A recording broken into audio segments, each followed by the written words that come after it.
This session covers accuracy benchmarks of the Healthcare GPT model. Healthcare GPT is basically a new large language model and software platform by John Snow Labs, built specifically for the needs of the healthcare and life science industries. The first thing we did to find out what people actually care about is just go and ask them.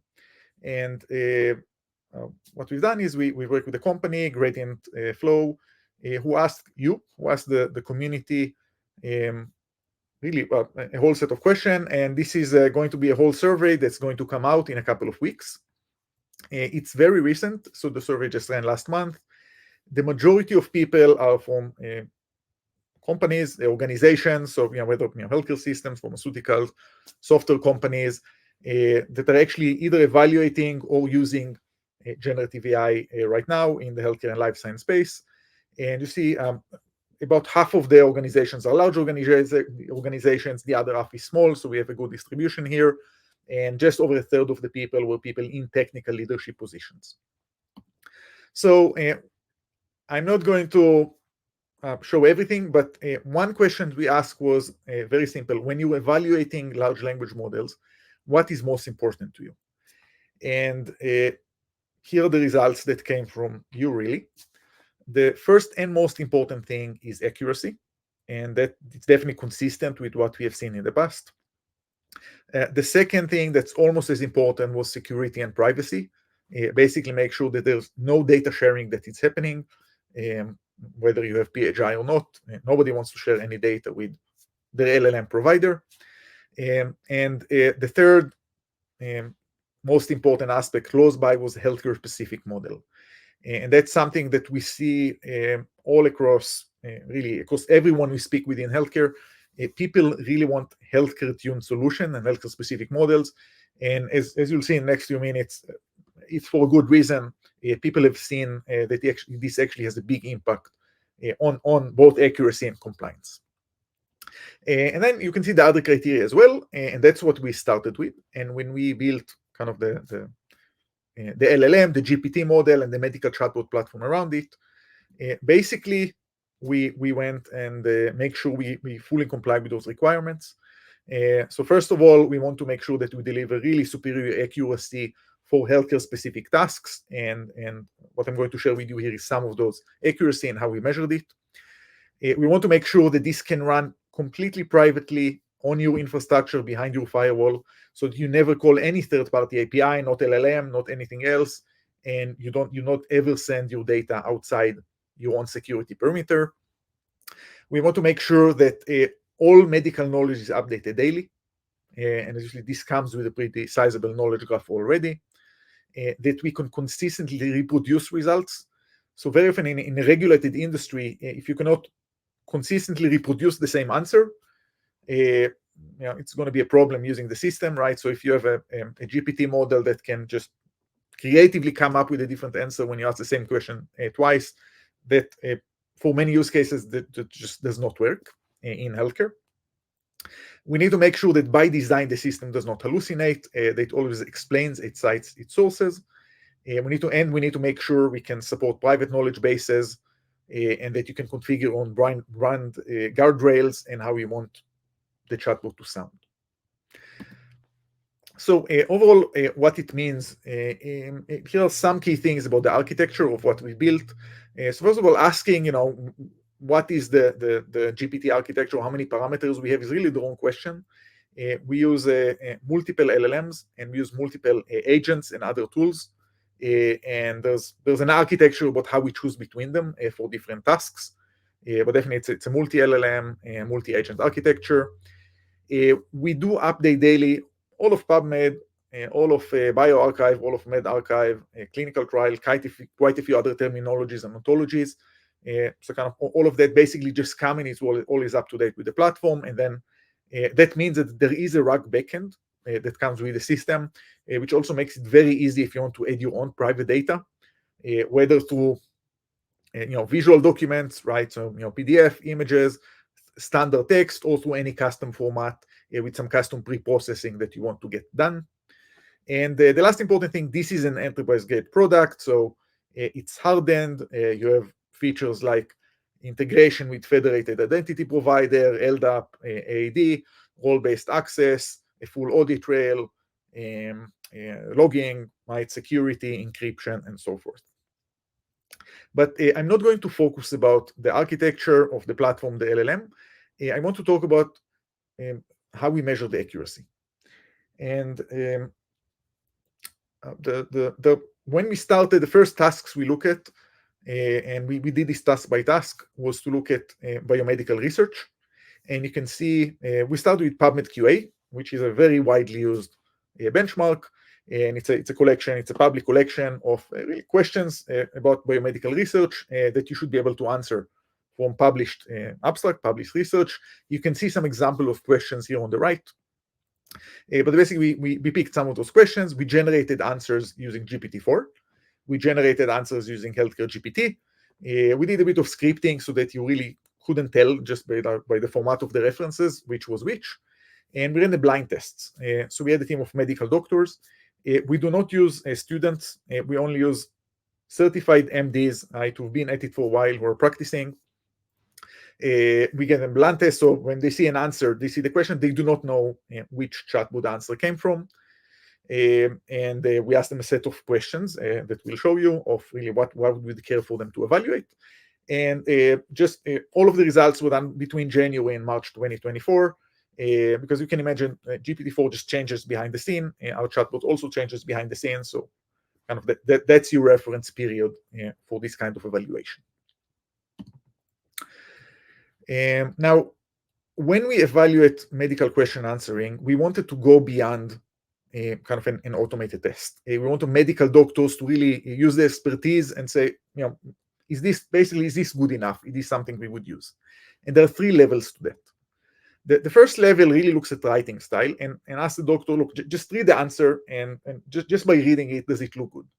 So first of all, when I have a question, do you answer the question in the first sentence, right? So I said, does doing this surgery raises the risk of X?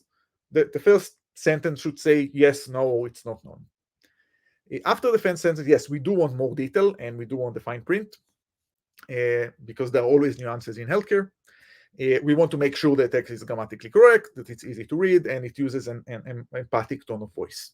So this is really just kind of when you read it, does it look like a good answer? The next thing we ask people, and this is why we want medical doctor, is look, is this medically correct? So what we're saying, based on your own expertise within your specialty, first of all, is this just medically the right answer? Is it free from hallucinations? And does it actually conform to medical consensus? The other thing we ask people is, look, when there are references, because all answers are required to cite the references, actually open the references, read the paper. First of all, see if the reference exists. Then see if you read it, does it actually answer the question? Right? Because the fact that you cite a reference about the same disease doesn't mean that it actually looked at the same metric, the same endpoint, actually answered the question that was answered here. So with correctness, we're looking to see whether the answer itself is medically correct, whether it does not hallucinate, and whether the references are correct as well. But that is not where we stop. The next thing we asked the medical doctor to do was basically, look, you should go and do your own research. What we need to know is whether there is newer research or newer content that's available online that would give you a better answer than what this gave you. Okay, so please go look at peer-reviewed papers, look at preprints. Can you find better papers to answer these exact questions? Can you find more recent papers? Can you find a recent meta-analysis? So we don't have to look at a single study, but we looked at a meta-analysis that looked at 82 studies and gave kind of a consensus answer. Can we find something that was published in a higher impact journal or something that is cited more often? Or can we find indication that this paper was retracted or corrected? Okay, so what we are saying here, we are looking at freshness, kind of do you have the most recent data? And we're also looking really at just ranking and relevant, right? Did you really find the most relevant references for this case? So as you can see, this can only be done really by medical doctors within these specialties.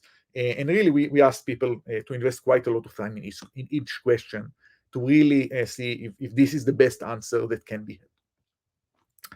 And without further ado, here are the results.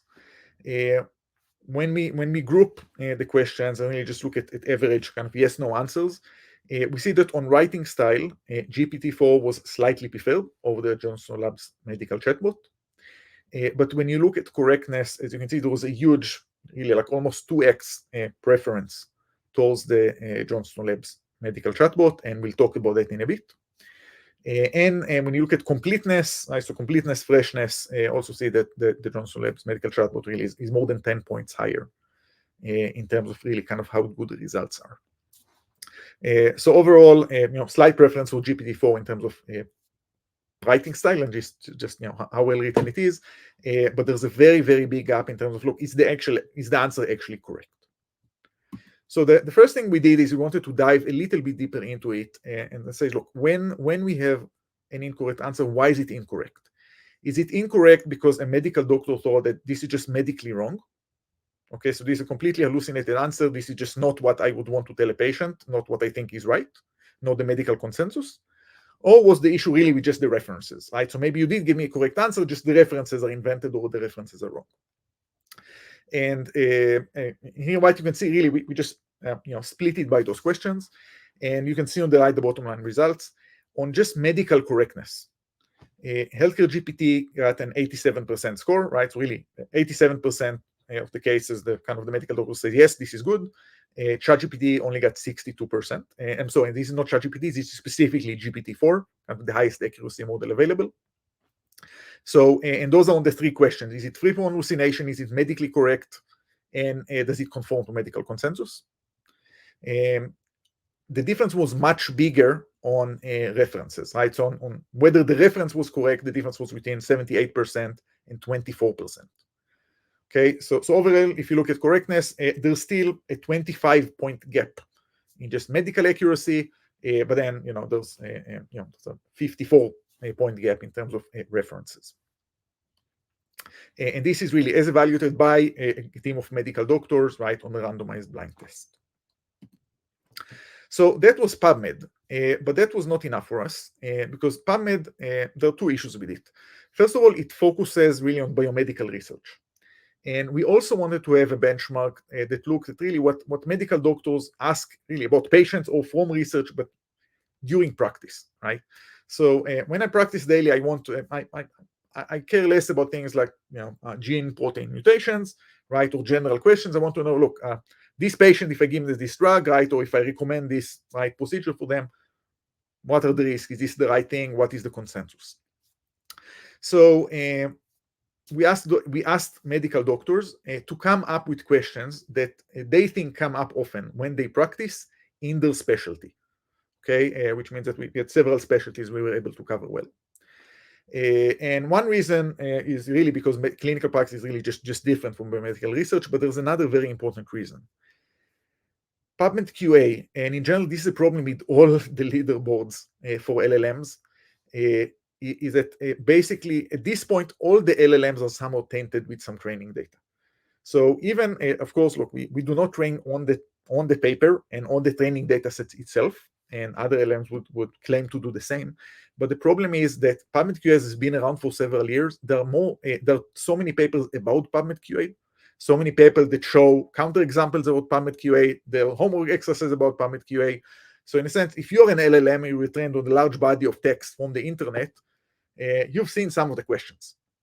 And that's really just a challenge with all of the public data sets and all of the leaderboards, right? That it's almost impossible to train an LLM these days without learning the training data, right? And seeing some of the answers to the test before you take the test. So another thing we wanted here was basically to create our own private benchmark, and that obviously has never been public anywhere, just to see separately how well really those models would do. And also, without further ado, these are the results we are seeing here. So here, same thing. Here's the GPT-4 results. Here's the Healthcare-GPT results. Ask the same 14 questions for medical doctors, right, in a randomized way. And here we see slight preference towards John Snow Labs in the writing style as well. And one important thing is one thing we saw is that there are specific writing styles that medical doctors prefer. It may not be the best fit for general audience. So this is may not be a question of better or worse. It may be a question of really fit to an audience, right? Because I'm not a medical doctor. I prefer to have the general layman answers. Please explain to me in simple words. Medical doctors very much will come and say, no, I actually want all the technical details, right? Otherwise, you're talking in generalities that I learned 20 years ago in med school. So here, when you look at this answer, yes, these are answered by medical doctors in those specialties. Same huge gap in terms of correctness and explainability, which also is split kind of, you can say, somewhat evenly between medical accuracy and reference accuracy. And here also we also receive a slightly bigger gap in terms of completeness. Okay, so here overall, really, on medical correctness and explainability, we see it's really 91% for Healthcare-GPT versus 43% for GPT-4. And on completeness and freshness, it's 91% versus 66%. As we always do with John Snow Labs, we are going to make these questions public so that you can reproduce these results yourself.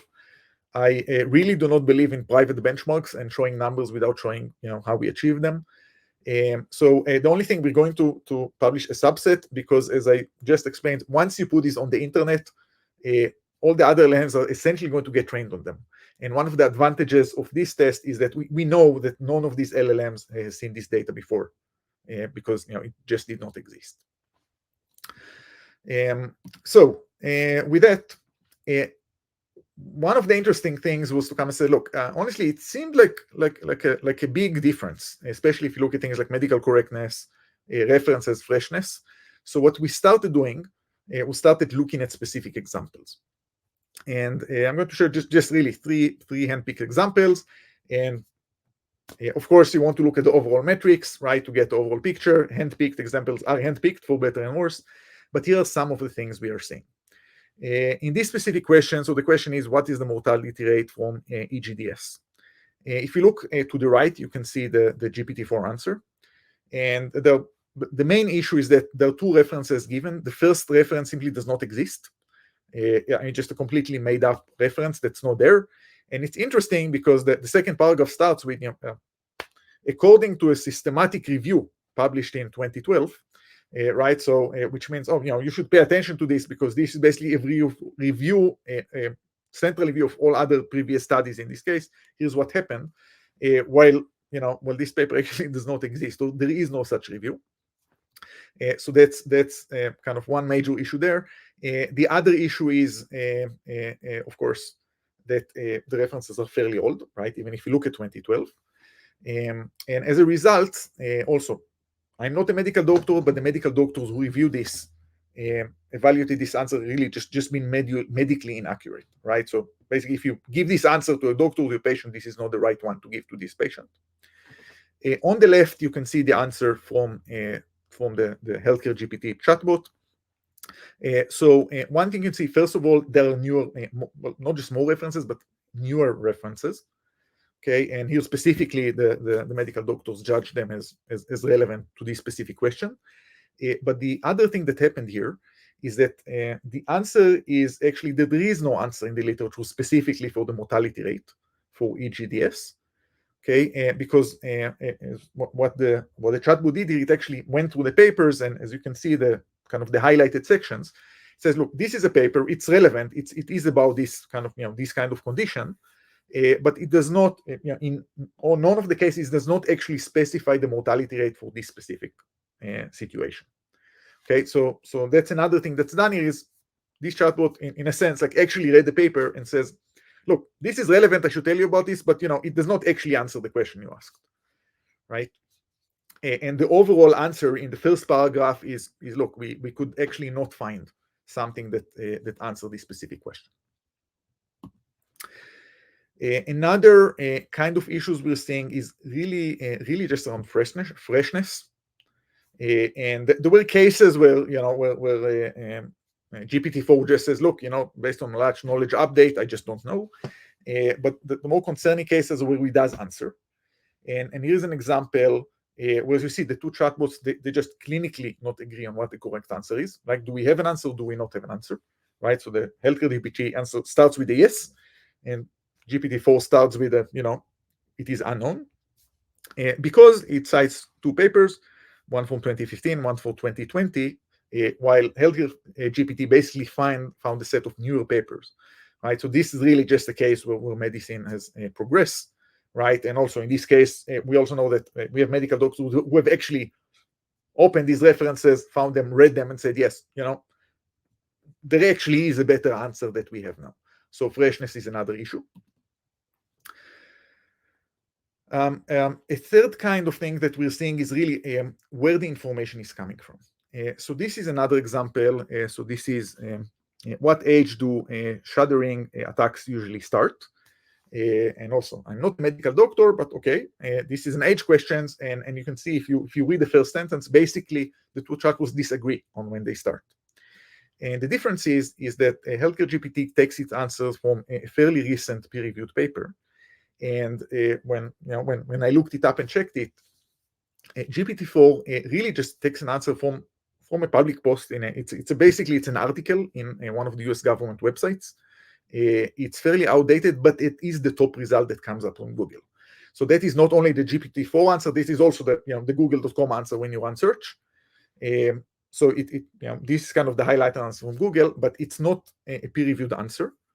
And as you can see, it is outdated, right? So the two papers that are being mentioned here are from 2002 and from 1982. So definitely outdated, and more than that, when the medical doctors actually did the reading and did the research, they come and say it's also just incorrect. So there's one area where actually research progressed. So I would say one thing, and also we'll be happy to publish it, but one thing, if you're interested in reproducing this or studying this, is actually going through the results and understanding where the gaps are. Because I'm saying for me, the extent of the gap, right, of really how much better something like Healthcare GPT can be, not because we build it, because really it's a healthcare specific model. It's tuned for these tasks. It has all of the medical research knowledge updated daily. I think that the gap resulting in gap in accuracy was definitely fairly surprising. But when you look through the examples one by one, it makes a lot of sense. So I'd say one of the things to learn from this is everybody wants top accuracy, but there are multiple levels there, right? So a first level is, is the result well written? Very often what you get from any LLM, you look at the result and you can say, oh, what are the symptoms of the flu, right? If maybe you're not familiar, you're more familiar with the flu than other more rare conditions. You look at the answer, you can say, it looks like a good answer. And very often we look at most large LLMs today, you look at it and you can say, it's a reasonable answer. It's actually pretty good. It's more than I expected, right? And this is, I think, where LLMs, took over the world. They can say, this actually looks very much like something I would write. But that does not mean that the answer is medically correct. And there are quite a few well-written answers where, a medical doctor will look at them and come and say, that's actually that's not what I would tell a patient. That's not what I think. Okay, it's partially correct. It's completely incorrect. It's missing like a very important fact, right? And that's not actually what you should be telling people. The better phase after that is actually to be able to explain why. So can you actually show the right references? Can you find the ones that are relevant? Can you find the ones that actually tell the story correct? So can you, and that's one step harder than just having the correct result, is explaining it. And then the kind of the last step is making sure that you not only have a well-explained answer, right? You can say, here's my answer, here's the literature, this is real literature, it exists and it's connected to it. The last step is to come and say, is to make sure that there is no better answer out there, right? So there is no other paper, there is no just better paper, right, in terms of being newer, right, covering more patients, being a meta-analysis of more studies that would give you a better answer. So for us, like we definitely know that people want more accuracy, but when we look at this, we want to look at across all of these levels. And basically, the higher you go in your expectations, the bigger gap you're going to see between a tuned healthcare-specific model for a task and kind of the general purpose LLM. The second thing that really this confirmed for me more than anything is that in general, healthcare-specific solutions, systems, model architectures can very substantially outperform general purpose ones. And this is kind of what you expect in machine learning. Right? Whatever AI or machine learning model you have, if you give it data that is more specific, if you tune it to a specific task, it's going to be more accurate. Our one promise at John Snow Labs to the entire community, to the entire industry, is we will keep you the state of the art. So, when deep learning starts, it becomes okay. We're going to do healthcare-specific deep learning, which gives you much better accuracy than general models. LLMs come, we're going to give you healthcare-specific LLMs. Now we're using these multi-LLMs, multi-agent architectures. When you tune them to healthcare, when you use healthcare-specific tasks, when you use healthcare-specific data sets, right, you'll see, definitely you're seeing far better accuracy. So, of course, each model architecture is fundamentally better than the last. Right? So of course that a general purpose GPT-4 is much better than a fine-tuned healthcare model from 5 or 6 years ago. But whichever model you have, once you tune it, once you specialize it, you're going to be far better in terms of what you can deliver. And as you can see, these kind of levels of accuracy have it's not just do you get a correct response. There's ethical and responsible aspects that need to be taken care of really to do this right. Within this Healthcare-GPT model, the model has access to the more than 2,000 healthcare-specific models that John Snow has built and more than 2,400 curated data sets that we update on a regular basis. So basically what we're doing here is we're taking, obviously, what we have that's new, but we're also taking things that we've had before, so that not only are we going to talk about biomedical question answering or clinical practice question answering, we're also going to talk about state-of-the-art de-identification, medical text summarization, oncology information extraction, social determinants of health, understanding radiology report, right? And really, there's well over 100 tasks, clinical language understanding task, voice of the patient understanding, biomedical understanding, where this one unified platform can just enable you to ask questions with text and really just get healthcare-specific state-of-the-art results. With that, there is one thing that's I just want to give you a sneak preview for, because Vaisel Kocherman is going to cover it tomorrow. One very common use case and really type of question answering is answering questions about patients. So in general, what you want to do, and I'll let this run as I speak, is, as you can see here, come say I have medical data. So basically, I just want to have something where I can give you all my junk. I have fire messages, I have some claims, I have some PDFs, I have some next generation sequencing data, I have some lab reports, I have some DICOM images. Can you load everything, figure it out, extract information from them, use whatever it is that you use, but then I want you to run inference at the patient level. So here, for example, I'm asking about what the age of the patient is. And the point is, I don't want you to extract the age from this PDF or extract the page from this EHR message. I just want you to tell me at the patient level what's the age of the patient. And if you can see here from the answer, I'm looking for some reasoning capabilities. So in this example, actually, what the chatbot tells you is, look, I don't know the age of the patients, but it says here that the patient was born prematurely. And it says in another document that the patient's weight is 2,100 grams. So I'm deducing that the patient is a newborn baby. Okay, and here are the references. And as you can see, you can click the reference. Once you click the reference, it goes to do, look, this is in page 3 of this document. Here's the paragraph, right? So you can check my work. Here, I'm asking another question. Was the infant given any antibiotics? As you know, it's not an easy question from a SQL kind of patient data store because antibiotic is a whole class of medicines. But you can see also the chat was able to tell you, oh, yes, they were given this specific thing, which happens to be an antibiotic, which you expect the Healthcare-GPT model to know about. And it can take you to the point within the document that basically explains and cites where this is coming from. Right? So if a doctor, you look at it and you come say, like, what do you mean? No, they were not given antibiotic. Where is this written? Where did you get this? And I'm saying, well, okay, here's the document. You click and you come and say, oh, okay, apparently there was a visit summary 2 weeks ago and some other doctor gave them antibiotics. Good to know, right? Or you can leave and come and say, oh, understand what's given here. They were prescribed this, but then they called me a day later and I told them not to take it. False alarm. Okay, but the important thing is that the only way doctors will use those systems is if you show them, right? If you can prove to them, right, why you're doing things, and they can very easily click and read through and see how you explain it.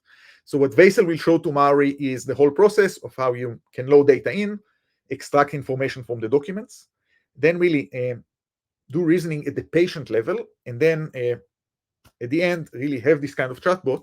This is also able to answer patient questions about you, or really find patient cohorts or find groups of patients you're interested in. And you'll see the architecture, and you'll see some accuracy numbers on how well with that. I'm happy to say we were able to achieve also new state-of-the-art accuracy in a couple of key tasks. But with that, I would like to thank you for your time. If you're interested in trying the chatbot, the professional edition is something you can just do from your browser. Go to chat.johnsonlabs.com and start the free trial. And if you'd like to try really the enterprise version that gives you private documents, PHI behind your firewall, access to the API, you know where to find us. Thank you.